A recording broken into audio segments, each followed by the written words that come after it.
Well, it helps you realize that you're making the choice.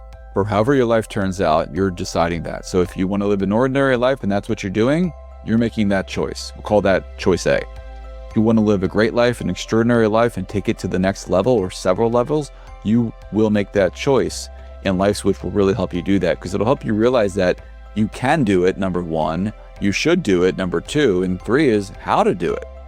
And I don't know anybody who would choose to live off and just get through life, because you're not getting to the next life. You only live life once. So you might as well make the most of it. And I think that's a big part of the purpose of life, is to live that best version of it and to get the most out of it. And when you get the most out of your own life, you tend to want to give back to other people as well.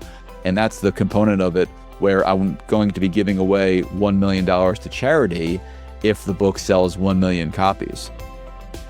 It's inspiring people, entertaining people, but together we can do something even bigger and give back and really make an impact on the world, more than just on a one-on-one basis. So I'm putting my money where my mouth is, but it's almost like a social experiment. So again, you'll be entertained, you'll be inspired, and hopefully you'll be part of the $1 million mission, helping out people that really could use the help. Everybody, welcome back to Living the Next Chapter. It's the Author Podcast, where we get to meet great people from around the world. Talented people who've got a great story to tell you and share with you. We're going to flick a switch today. It's going to really help you in your life. There you go. Joel is here with us. We're going to be talking about his book. I'm super excited about this. Joel is one of those people who's going to really entertain you and challenge you at the same time. And he speaks from stages, and he's got time for us here on the show. I'm excited to have Joel here. Joel, welcome to the podcast. Nice to have you on the podcast. Hey, I'm happy to be here. I appreciate it. I wish I could feel the warmth from your fireplace right there, but it looks cozy. It looks cozy. Yeah. But no, I'm glad to be here. I think we're going to be able to accomplish a lot of good things today. I love having people on who talk to crowds and speak from stages and have a message. I just feel like I need a seatbelt for this. This is going to be a lot of fun. Joel, tell everybody where you are in this big world of ours. Let's start here. Yeah, I'm in southern New Jersey, pretty close to Pennsylvania, not too far from New York. So I'm in a great area as far as convenience, a terrible area as far as the weather and income tax. Oh, okay. Well, those two go hand in hand. Okay, good. All right. Joel, we got authors. I like to start here. We have authors who listen to the show. I'm not an author, and I'm the host of this podcast, so I can't help them the way you can. As a published author, let's talk to the authors listening, and I want to encourage them on their journey, kind of author to author. If you could listen to a podcast before you started writing LifeSwitch, what would have been helpful for you to hear now in hindsight as you look back? If you could have some time with a published author before you started, what would have been helpful to hear? The number one thing I would give to any new or author thinking about doing a book is that the book is great, the book is the message, the foundation, but without a following, without a lot of people in a network, it's going to fall on deaf ears. And that's the biggest mistake that authors make. It's a mistake I made. I didn't focus on building my network. I released this phenomenal book that when people read it, every time people read it, I get a great response, great review, but I don't have tens of thousands or hundreds of thousands of people following me. People that do, they often get approached to write a book just to fill that need because they already have the eyeballs. And I think most people realize that it's all about building up that social media following. So if you can work on building your network, right? If you're thinking about doing a book, if you're writing a book, you want to fill up half your time on building your network, not just building this masterpiece of a novel or book or manual, because you need people that are going to want to buy it and want to read it. Or listen to it, because that's what I'm doing. I'm listening to the audiobook. I love it, by the way. Thank you. You've been keeping me company at work while I'm working overnights. The one thing that I picked up on from LifeSwitch, right from pressing play on the audiobook, Joel, was there's a confidence that comes through listening to the book. And for those reading the book, there's a confidence that comes from you as an author. Where does that confidence come from as a writer? Because not everybody writes a book. You speak from stages, but writing a book is a little different than that. So where does that confidence come from? Yeah, the confidence for me has come from the complete opposite side of things. People ask, well, who was your mentor and who helped you and what made you become this way? And the answer is myself. And I don't mean that in a cocky way. I mean that I was living a life where I was what I call off, right? The whole idea is to live on, flip the switch to be on, but I was living off for much of my life. I was flirting with jail, bankruptcy, death. I had guns pointed at my face on 4 or 5 different occasions. I just kept ending up getting by and getting lucky. And I never was an overachiever. I was average to below average in everything I did. And sometimes that bothered me. But eventually, after years of this being the case, it started to drive me crazy all the time. I just couldn't stand being average. I could not break through that ceiling, right? I would never even think about getting an A in school because that was above average, and that's for the smart kids to get. I would never make it onto a roster of a team where they had cuts because that was for the athletic kids. And I just was accepting this, even if there was a girl I thought was cute or something like that. I'm like, well, I'm not going to get her because I never get anything that I want. I just, I settle for, average scraps, B's, C's. So what happened was I had a life switch moment where I was like, wait a minute, why can't I get A's? Why can't I land the girl of my dreams? Why can't I get in the best shape possible? And so I just flipped it. Instead of looking at it like, well, I can, it was like, why can't I? And the answer was always no good reason. I can. And so I started to actually try things. I would set a goal. I'd come up with a vision of what I wanted to do in my mind. I would pluck it out of my mind because it's not tangible, right? I'd write it down. I would see it on paper. I would see it on my home screen eventually. And when you see something, you have 4 times greater odds of making it happen because seeing is believing, right? Yeah. Thinking is great, but thinking is planting a seed. Seeing it is nurturing and watering that seed.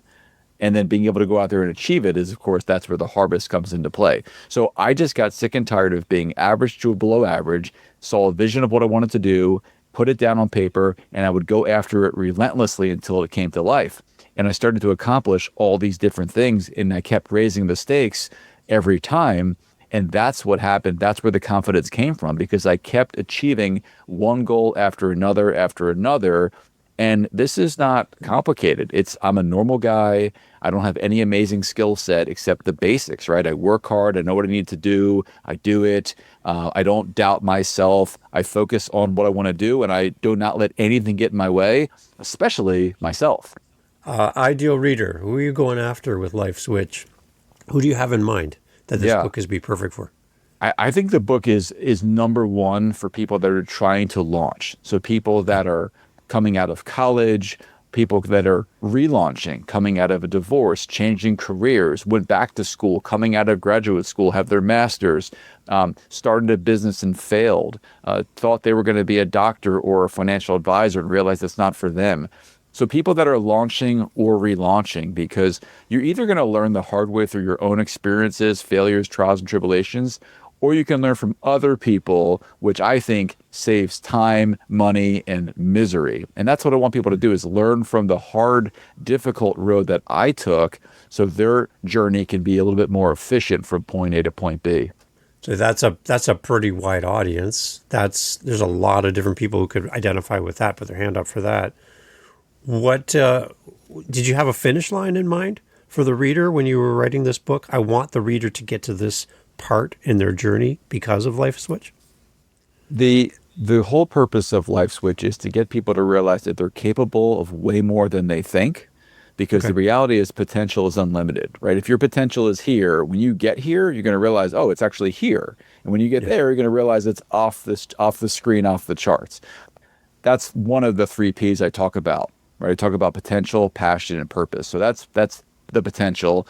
And to go with that, it's the fact that anything is possible. You have to take that phrase and take it down like a pill so it can be absorbed into your entire body and bloodstream, so you believe it with unshakable confidence, which is what you're sensing from me in the book. You have to not say anything is possible, but you have to believe it and believe in yourself.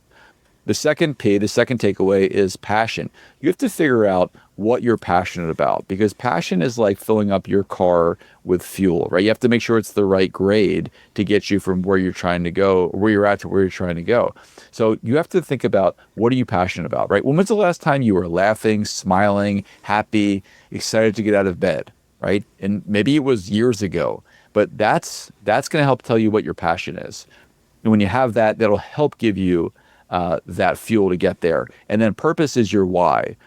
Everybody should have a defined purpose. And again, put it down on paper. If you don't know what your purpose is, then how do you know if you're making progress? Right. You don't know if it's a good day or a bad day. You don't know if you're getting hotter or colder. You're just sort of going around in a circle with moments of ups and downs, unsure if you're making progress. And if you think about this, like, you get in the car, you're going somewhere you've never been there before. First thing you do is you punch in the destination, right? Where am I going on my GPS? Mm-hmm. And that's going to help you get there as efficiently as possible. Without a destination in mind, purpose, you are just driving and driving around in circles. So those are the 3 Ps. There's really good takeaways I have in the book about that. But everybody has 3 Ps. And once you figure it out, you're going to be much happier, much more fulfilled, much more successful, because you're going to be able to check the most important boxes in this world. Yeah. When you mentioned the GPS thing, something else popped in my head. If you ever get lost and you're trying to get someplace, and you call up, you're like, "Hey, Joel, I'm trying to get to your house, coming over for dinner. I'm lost." Well, the first questions I'm going to get from you is probably, "Well, where are you?" So that I can help you. Like, "Oh, I'm downtown. I'm at the corner of this and this." "Oh, okay. Now that I know where you are, now I can help you to get to where you want to go. But I don't know how to help you until you tell me where you are," right? So that's kind of like really important for us to identify that. And if you don't have any idea of where you are in the moment, it's really hard to plan out your future and have any idea of how to get to the place you want to be, right? That's exactly right. And that's why through the book, I talk about my life story, my life experiences.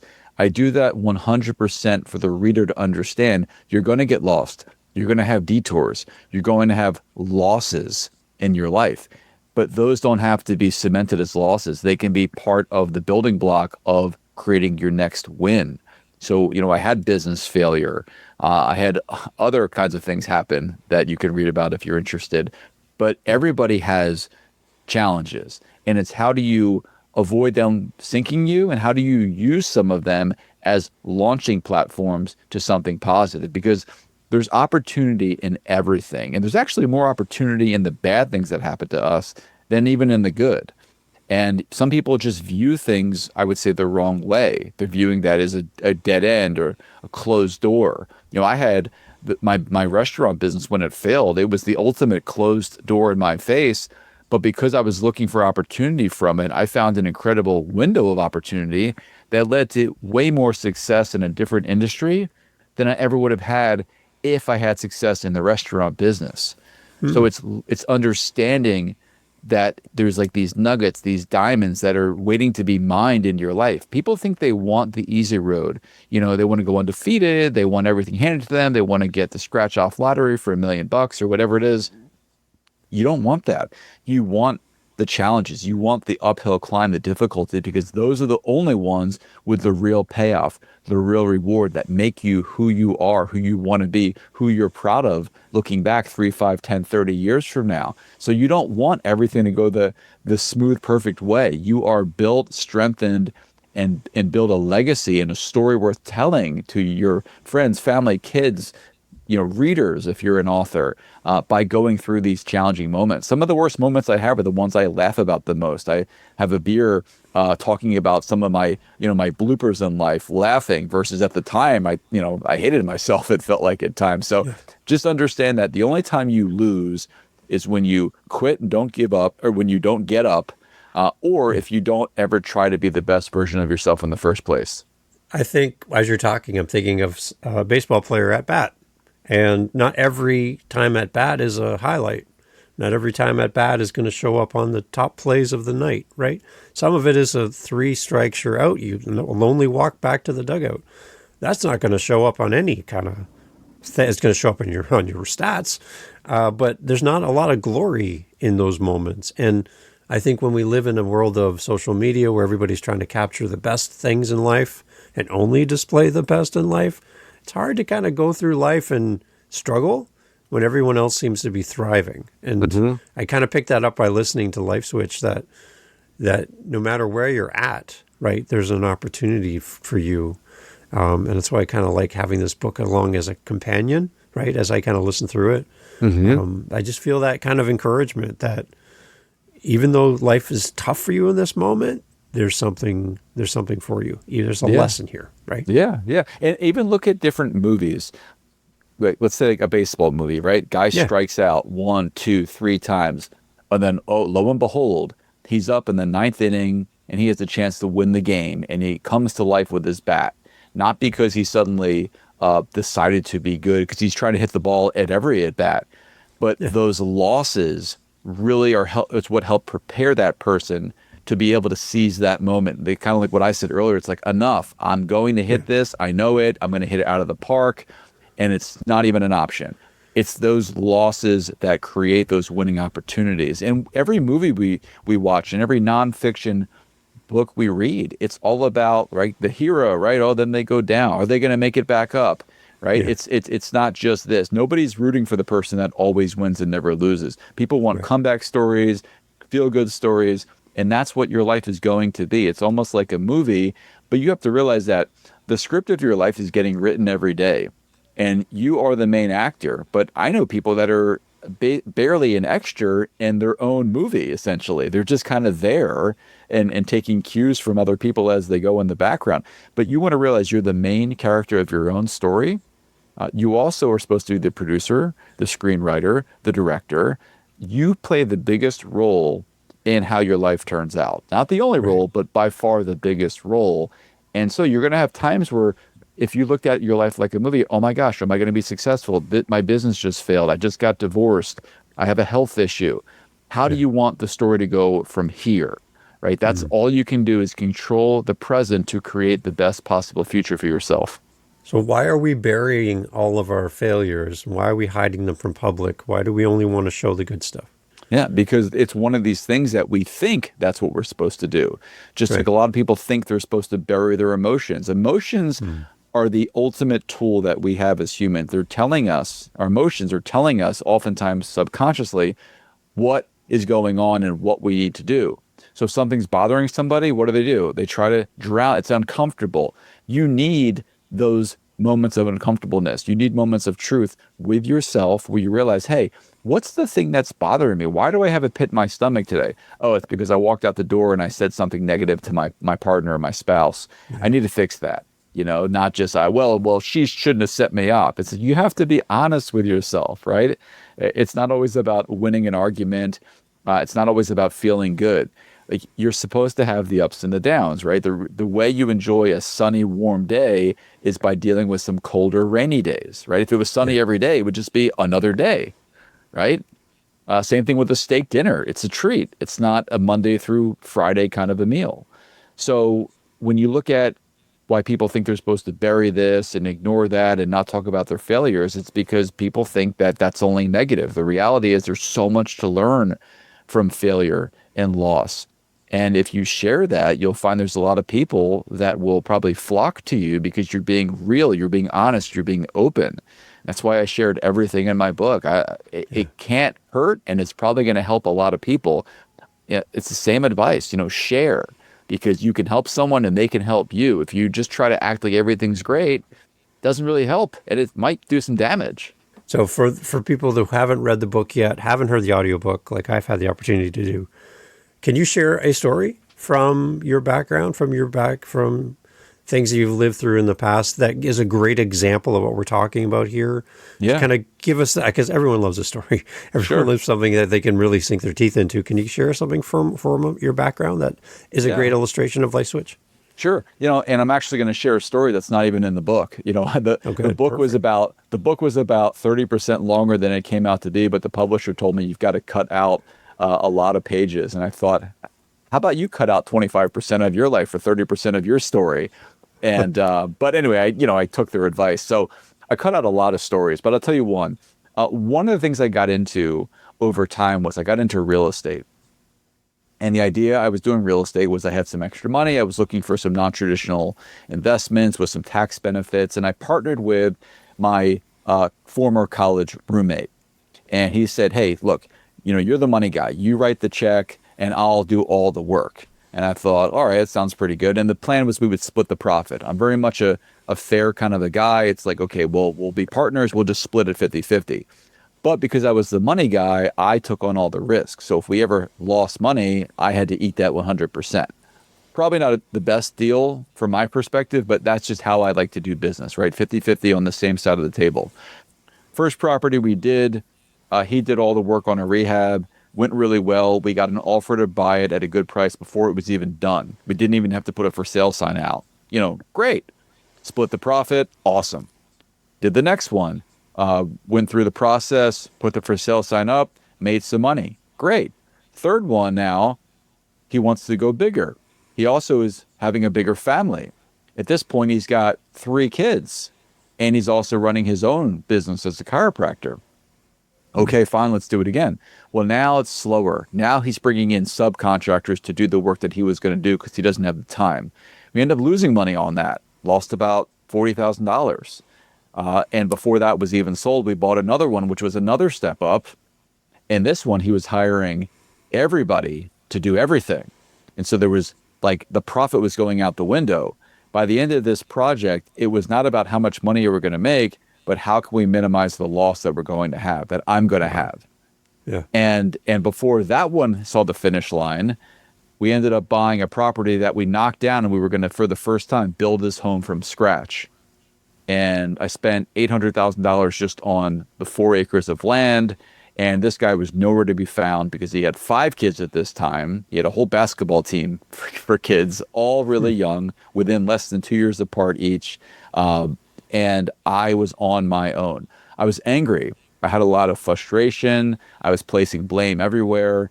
But it occurred to me that placing blame doesn't help. Taking responsibility does. I'm the one who said, okay, and I signed off on all these properties.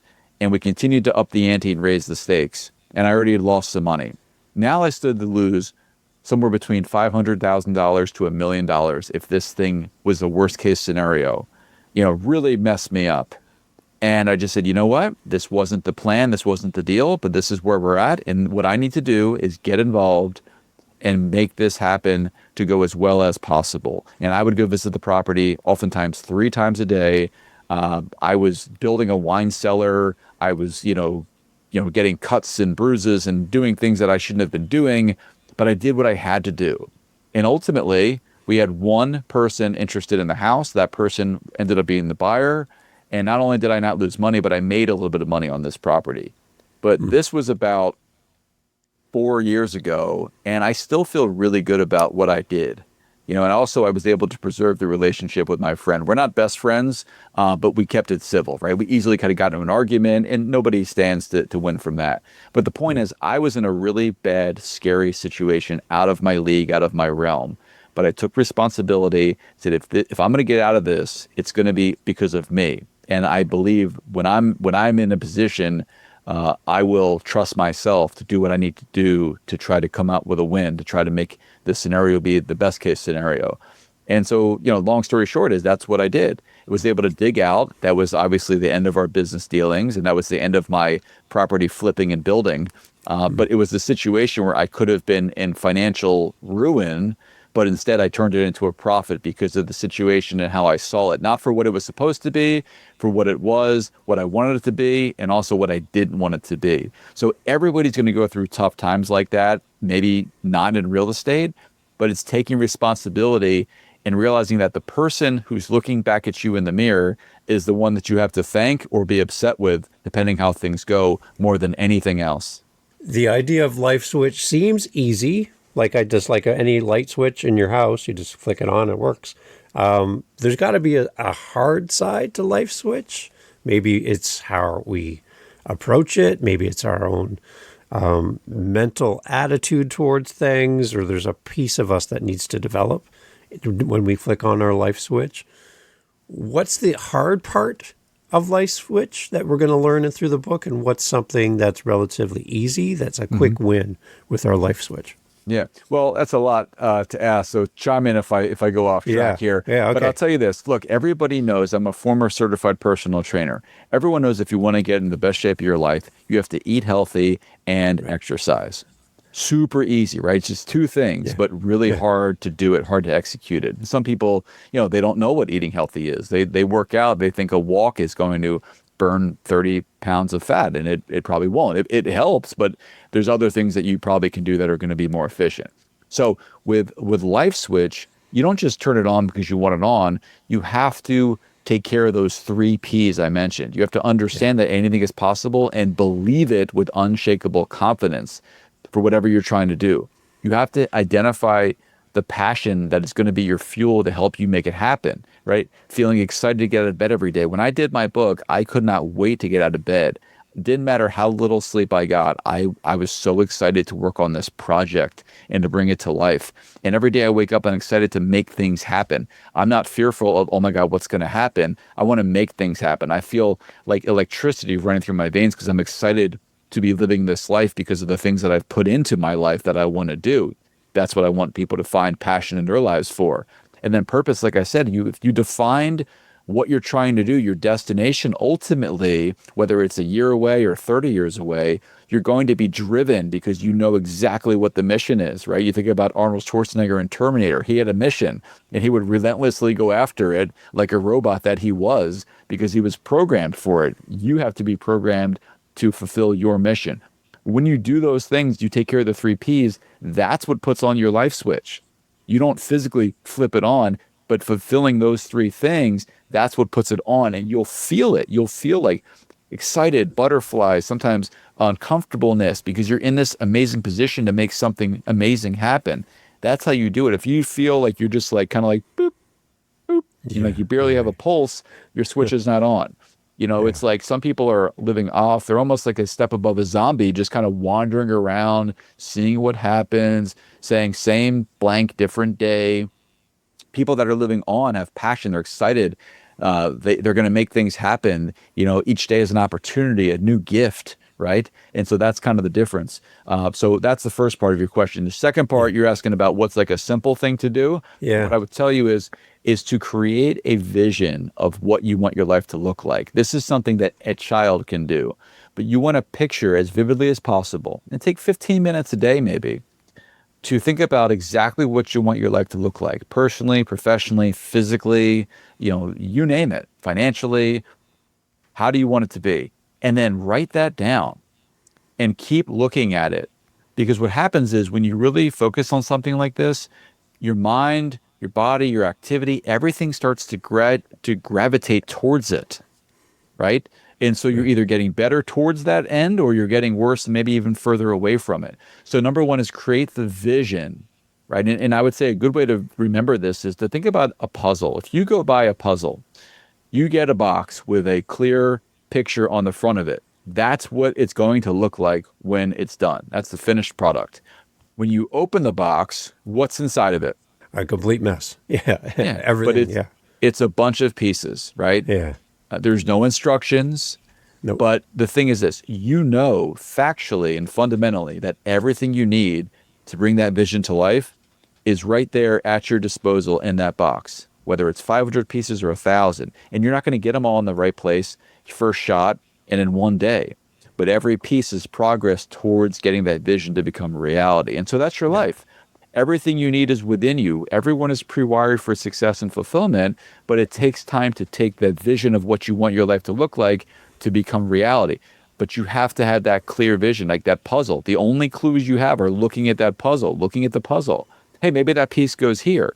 So if you don't have Right. a vision of what your life, with what you want your life to look like, it's not going to come out that way.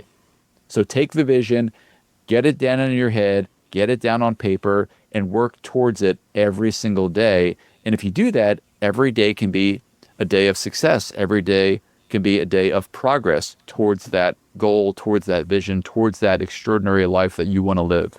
The whole idea of a puzzle, I love that. My wife is a puzzle fiend, so she's going to be listening to this, going, "Yes, preach puzzles! I love puzzles." Yeah, but I love the idea of seeing the result and matching it up to your reality, and here I am with this big mess in front of me. How do I turn this into that beautiful image on the box? That's a good visual. I like that a lot. Mm-hmm. Good. Okay, we want to reach everybody with Life Switch, but there are some people who aren't ready yet for Life Switch for whatever reason. It's not that they're not going to be, it's not going to work for them, but maybe just not yet. Who would you say is maybe not ready for Life Switch right now that could work towards it, but right now it's probably not going to work for you in this moment? Is there somebody that this book might not work for at this point? It's funny. I've had a lot of different people read it in different demographics. And one of the things I've been pleasantly surprised about is people that are a bit older have found that it resonated tremendously with them, because you're never too old to live the best version of your life. There's always something you can do. And it really, a lot of people that are retired or retiring soon, which is a lot of people that I work with in my financial practice, they have enough money, but they know how to spend their money, but they don't know how to spend their time. And they have forgotten about that childlike passion they had 30 and 40 years ago. It's almost like Peter Pan. It's like they just forget what it was like. When I retire and I'm 65, I'm going to do this, this, and that. And then they retire, and it's like their name badge absorbed into their body, and they've become what they did. You have to separate who you are from what you do. And so you can live with passion and have activities. Even if you're working 40, 50, 60 hours a week, you can still inject some passion into your life now, but be thinking how you can inject more. But the only two groups that this book has not resonated with a ton with are younger kids that are high school and younger, because they haven't had the challenges yet, for the most part. They haven't had real world challenges, and so they don't really understand what it's like to go from off to on. They think they're on, they're living their life. They have not gone through all these different versions of life yet, the ups and the downs, the challenges, all these crazy things that I've gone through, that a lot of us have gone through. So I like people that are towards the end of their college career. That's a great starting point. Also, people that are already super successful and fulfilled and living their best life. They have all enjoyed the stories in the book, but they felt that they're already on their right path for themselves, which is fantastic, right? Because that's the goal for everybody.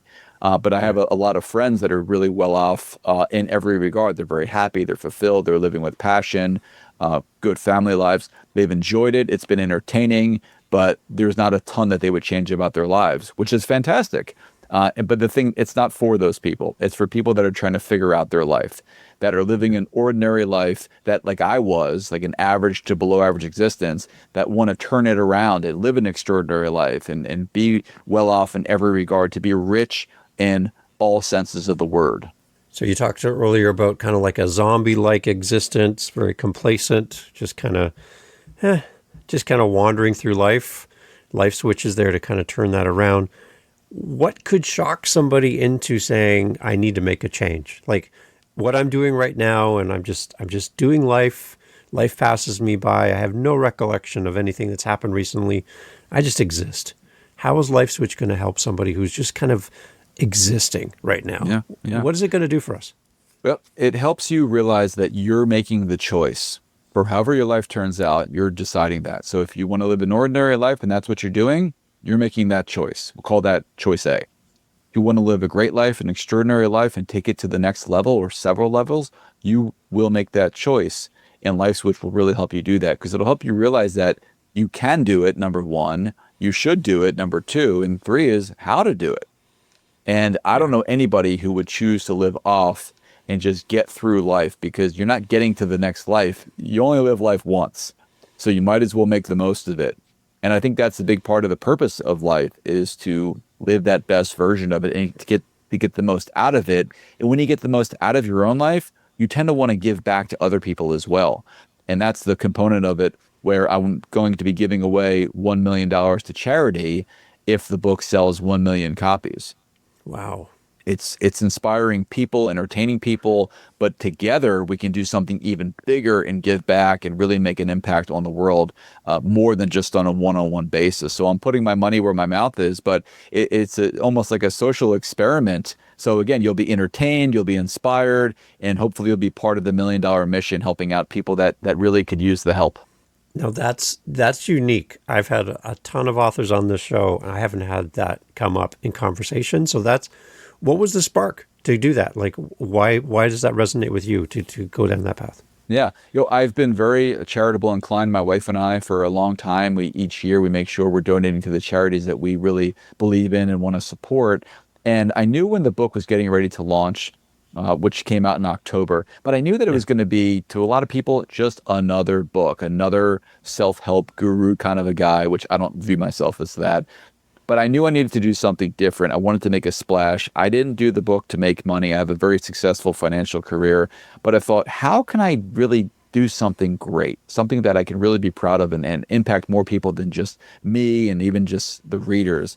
And that's when it just hit me. And again, another life switch moment, that the perfect solution is to have that out there so we can all work together towards that sales goal. And we're off to a really good start so far, but then have everybody who buys a book in any version of the book, whether they pay 99 cents for an ebook or an audiobook or the hard book, everybody is part of that mission of giving $1 million to these charities. So it's just something that I got super excited about. And it also helps to cut through the clutter of just another book, another author. So once that hit me, I was 100%, fully focused on making that happen. Not just the goal of it, but I sincerely believe that we're going to do it. And I'm not stopping until we do. On your website, I'm reading too, you mentioned that what this book can help us with, and you mentioned how to recognize the warning signs of a life on autopilot. So if I'm imagining my dashboard on my car, I can see that I have like a really flat tire on my car. There's a little light comes on. What kind of lights show up on our dashboard that life switch can help us to identify and move forward with? What are we seeing that there is one of those autopilot signs that are like, hey, it's time for a change?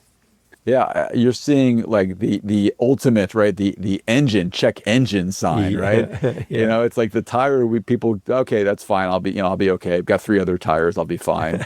The brakes, or the all these different little things that are okay. Yeah. I get to it. But it's that sort of slap in the face urgency when your engine lights on. It's like, oh my gosh, if something goes wrong with my engine, my timing belt, it might cost me $8,000. I don't want to deal with that. So let me get in there. So it's helping you find the priority, the urgency in not waiting till later. There's no good reason to wait until later to live the best version of your life. You can literally start to live it today, tomorrow, next week. We're already into the new year.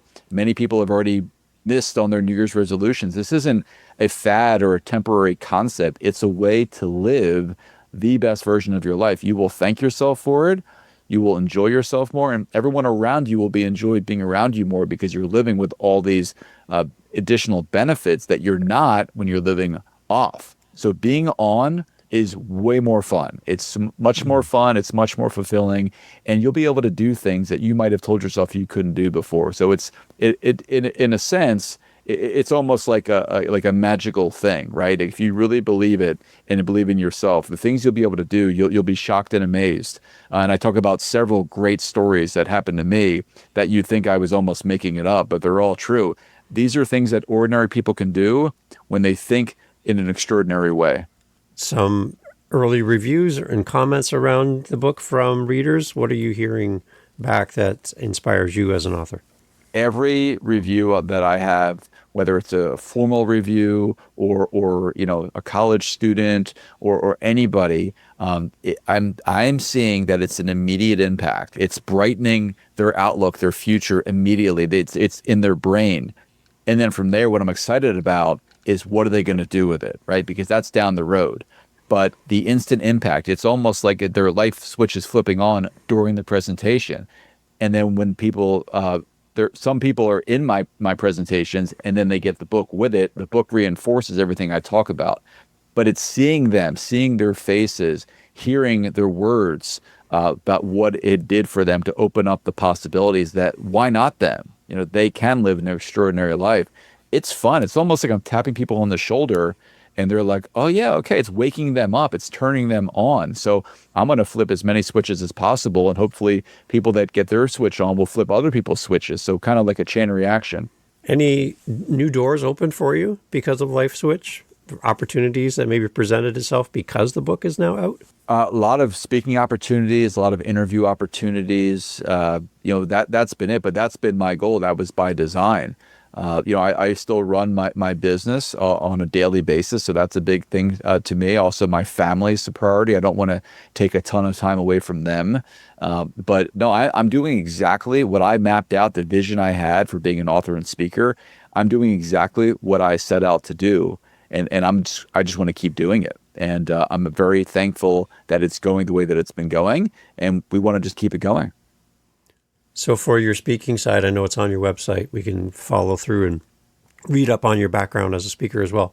Who are you looking to get in front of with LifeSwitch as a resource from stage? You can talk about that, but who are you looking to get in front of as a speaker? Because we have people listening, we have event planners listening, we have people looking for people just like you. So can you talk a little bit more about your ideal audience? Yeah, broadly, people that are looking to motivate and inspire people, whether it's students or employees or salespeople, management teams, that's the perfect fit. My goal is to inspire and entertain. Specifically, having a 22-year background running a financial advising practice, it's a perfect fit talking to other financial advisors, insurance agents, and really anybody in a business considered sales, because it's a tough business. It has a high failure rate. There's a lot of rejection. So I talk about a lot of the tools that I use to get through that. Because between the restaurant I had and the financial practice, I was in two industries with a 90% failure rate. And I had success for a period of time in the restaurant industry, and I've continued to have success in the financial industry. So that's really kind of direct advice there. But also I really love speaking to college students, graduating seniors, graduates of master's programs, things like that, because they are at the doorstep of climbing this mountain of life, and they can get off to a much better start if they have some of these tools and experiences through me versus just going out there, and some of them just fall flat on their face and don't ever recover. So those are the two markets: the people that are in sales, that are already in a career, specifically finance and sales, and then those people that are getting ready to get out there into the real world and take those first steps. Those are the two groups that I enjoy speaking to the most. Amazing. Yeah, and we can go to your website, get all the information. Joel, talk about your site a little bit. I want to send people there. We'll have a link in the show notes for everybody to go right to your site. I have a question to kind of wrap up our conversation, but talk a little bit more about the website. I love it. I've been looking at it while we're chatting. It's a beautiful site. Tell us more. Thank you. Yeah, the website is bookjoelsteele.com. And there's an E on the end of Steele. So bookjoelsteele.com. It talks about my background, my story, why I did this. There's a lot of places I've been interviewed or featured on TV and different kinds of media. I'll talk about the $1 million giveaway. And then, of course, if you want to learn more about the book, more about the speaking engagements, everything is on the website. LifeSwitch, everybody. Got to grab a copy. Please, when you buy a copy of this book, leave a great review as well, so other people can get switched on to LifeSwitch and understand why it's going to be powerful for them as well as a reader. Joel, you got the book out. You're talking about it. You're promoting it. This is amazing. My podcast is called Living the Next Chapter. So it's kind of built into the name of the show. This is out. You've got a taste of authorship and writing the book. Can we expect something down the road from you as well? Are you going to continue writing? What can we anticipate from you down the path? Well, I never really thought I'd do a book in the first place, but it was an evolution of my purpose. So yes, there's a possibility I'll do a second book, but I will tell you that we've got a long way to go in the process of getting LifeSwitch to sell 1 million copies. Again, we're off to a great start, but it's only been since October. So I plan to push this and continue to deliver the speeches based off the LifeSwitch formula, getting people switched on. But ultimately, there may or may not be a second book. I will tell you and any potential author out there, writing a book is a lot. It is, if you really write the best possible book you can write, it takes a lot out of you. And I don't want to be one of the authors who has 2, 3, 4, 5 books and they all sell 1,000 copies each. I want this one to be the one that sells 1 million. And then maybe we'll do a follow-up book after that. Well, I'll hold you to that because I think it's going to happen. I know it's going to happen. And selfishly, I just want more time with you. So a new book down the road opens the door to have you back and celebrate And hey, if you can do it once, you can do it twice. So hey, we'll do like 2 million books. Like, I think that's a great goal. Absolutely. I can do that all day, right? If it's those 2 million, 10 million, I will keep writing checks. You can quote me on that. There you go. I love it. It's a great idea. It's nice to be a part of something too, to support you as an author. That's great. To get value. This is a valuable book. Again, the audiobook I love as well, but also that we're contributing to something bigger as well. We're part of something, and it's going to help other people. I think that is such a great idea, Joel. I wish more people were creative in this way, so that we can be a part of this and, be a support as well. I think it's a brilliant idea. Awesome. I appreciate your support, and you absolutely are part of that $1 million donation. When you bought the audiobook, that counts. Yes, I'm part of it. I love it. That's good. Everyone, all information is always in the show notes for Joel. Go check it out. Grab a copy of Light Switch. As you're listening to this, I know you're thinking of somebody else who would also enjoy this. So let them know about the podcast. Let them know about this book and Joel's website, so that they can grab a copy, or just buy a second copy and send it to them. That way they can have it as well. Joel, thank you so much for doing this, taking time from your family and your busy life to make time for the show. I appreciate you being here. Thank you. It's my pleasure. Hey, thanks for listening to the podcast. Glad to have you here. I just want to let you know that you can always find out what we're doing live in the moment by going to our YouTube channel. Head over to livingthenextchapter.com. There'll be a link right there. Head over to our YouTube channel. Make sure you like, subscribe, do all the things that all the YouTubers love to say. And in our YouTube channel, a couple things. You're going to get advanced listens. You're going to get the episodes that we're working on in real time. So we record and post daily on our YouTube channel. I'd love for you to give us a follow over there. As well, we're making playlists. We have over 500 episodes. So finding the right episode for you, we're trying to group things into playlists. So if you like children's books, if you like business, you like historical fiction, we're grouping our authors together to make it a little easier for you to find your favorite next author. So head over to livingthenextchapter.com. And again, I'd love to hear from you. Hearing from the listeners of the show is great. And I just want to say thank you for being a part of the podcast family. And I look forward to having you back for the next episode. Thank you for being here.